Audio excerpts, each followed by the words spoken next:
defendant agree that the charges should be dropped, then the judge has no choice but to drop those charges. Is that correct?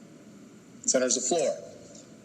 Mr. Chairman, Mr. President, as I read the bill, I think it's basically a two-step situation. Is one that the prosecutor and defense attorney or the defendant can agree upon a deferred finding on that based upon certain terms and conditions. At the conclusion of that, or what they call a final disposition, depending upon the behavior of the defendant, either they be convicted of the original offense, a less offense, or then it can be dismissed outright. Further question? No, I thank you, gentlemen. Thank you. Thanks. Senator, for what purpose does the junior senator from Richmond City, Senator Morrissey, rise? Speaking to the substitute. Senator's the floor. In all due respect, Mr. President, I think the senator from Rockingham is overthinking this legislation. One of the things that I've admired about him is that he is a strict constructionist of the Constitution. And for as long as I've known him, including 10 years in the House, he's traveled that path. What this bill really is simply a separation of powers bill.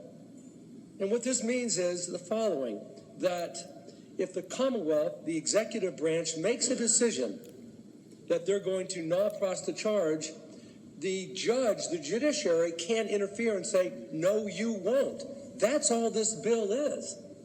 And I'll give you an example that almost all of the Republican, not colleagues, but people that I know and speak about, I think this analogy brings it home. General Flynn had the same situation in federal court.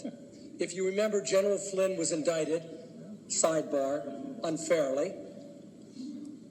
He was indicted, and after spending hundreds of thousands of dollars in investigation, they finally realized they got it wrong. So the federal prosecutor came in and said, we're going to dismiss the charges against General Flynn.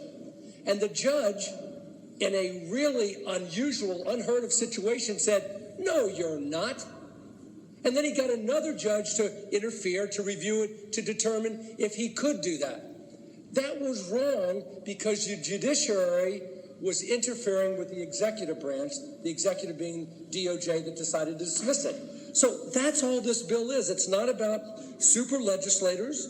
It's not about a conflict with the police. It's simply a separation of powers issue. If the executive branch says we want to do something, judiciary, stay out of it, unless, as set forth in 138 through 143, there's evidence of bribery or bias or prejudice.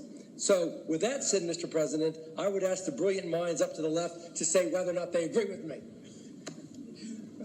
Senator from Rockingham, Sir Obenshain. Mr. President, what I would say to the gentleman from Richmond is that if it is covered by the Constitution, then this bill is totally unnecessary, and you ought to vote against it for that reason.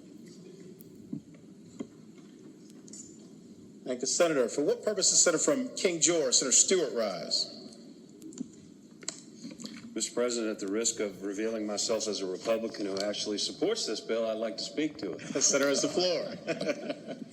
And Mr. President, with great respect and deference to my colleague from Rockingham, I was a Commonwealth attorney for a period of time, and I've been a defense attorney for a lot of years. But this is something we always did. We did it all the time, and it worked. You deferred cases, and you put people on terms, and you gave them a chance to work through it so they could try to keep their records clean. Or there wasn't evidence to prosecute a case. And as a prosecutor, there were a lot of times when I looked at a case and said there simply isn't evidence in order to prosecute this case, and I would move to dismiss the charge and the others. And I can't imagine if the judge had said, nope, you're going to try the case anyway. Well, what am I going to try it with? I don't have the evidence to try it. The truth of the matter is this was a standard practice years ago. I don't know, 4 or 5 years ago. Some folks in the House of Delegates, I guess, didn't like it. And they started putting pressure on the judges. Sometimes when they would come in to be reappointed, and they would have, I've even seen delegates ask a judge, have you ever deferred a case? because you understand if you do that, the law says you must convict, and that's just not what we did. And the thing's gotten all fouled up. The Supreme Court came out with a decision that fouled it up just as much, and I shouldn't say that, I guess. But the fact of the matter is, it worked. It was a tool that actually worked for both prosecutors and defense attorneys. I did it for years and years, and I saw a lot of clients of my own benefit from it. As a prosecutor, I saw a lot of citizens in the community benefited. And of course, you can have some prosecutors who will abuse this on a policy level. I get that. It's impossible to create a perfect rule, and we all know it's impossible to create a perfect rule, and there will be those that use this for a political policy issue that they probably shouldn't or that you and I disagree with. But as a general tool to be used by both prosecutors and defense attorneys and for the benefit of the citizens in the community, this works. And I think the gentleman from Fairfax has done a good job with this.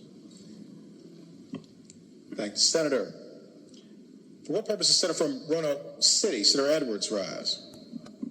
Mr. President, I agree with the senator from Prince George. I keep asking which George, King George. Which George was it? First, second, or third? Anyway, King George. King George. I agree with him. This is the way it was. Thank you, Mr. President. First, let me take up the committee substitute. With the recommendation that we reject, I move that we adopt the Senate Judiciary substitute. Thank the senator. With the recommendation that it be rejected, the question is, shall the committee substitute be adopted? All in favor of the motion will say aye.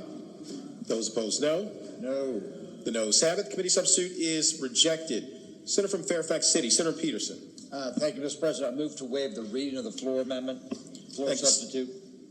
Thank the senator. The question is, shall the reading of the floor substitute be waived? All in favor of the motion will say aye. Aye. Those opposed, no. The ayes have it. The reading of the floor substitute is waived. Senator from Fairfax City, Senator Peterson. Thank you, Mr. President. I move we adopt the floor substitute and speak to the motion. Senator, has the floor. Ladies and gentlemen of the Senate, this is a very good bill. I like it from the delegate from Prince William County. The idea is to basically prevent stimulus payments from getting garnished.